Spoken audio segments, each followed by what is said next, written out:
Je pense qu'on peut se mettre d'accord sur une chose, c'est que Didier Arafat n'a jamais vraiment kiffé les surnoms à peu près. Toujours dans l'excès.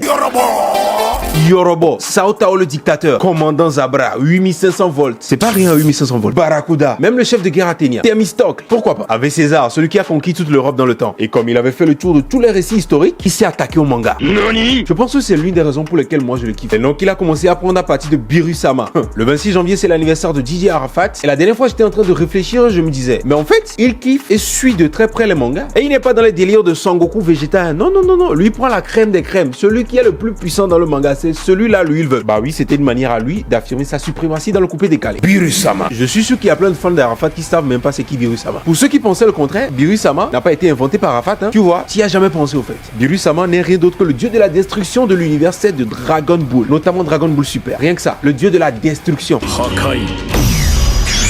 Et autant te dire que dans le temps, Biru-sama c'était l'être suprême dans Dragon Ball.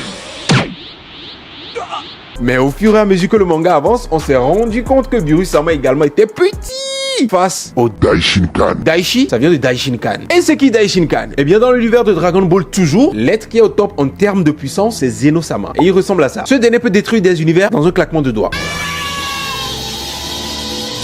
Mais en vrai, c'est une position symbolique. C'est plutôt son assistant, qui est le grand prêtre, le père de tous les anges de Dragon Ball, le Daishinkan. Dis-toi bien que l'ange qui protège Biru-sama, et qui est capable de le one-shot du revers de la main, fait partie des enfants du Daishinkan, les petits du Daishinkan. En vrai, dans Dragon Ball, l'être suprême, c'est le Daishinkan. Normal, fallait faire la mise à jour. Biru-sama ne faisait plus le poids. Franchement, Didier Arafat, c'était un féru de manga, et moi, j'aime beaucoup cet aspect de lui. Et toi, est-ce que tu savais la provenance de ces surnoms, Biru-sama et Daishinkan? Dis-le moi dans les commentaires.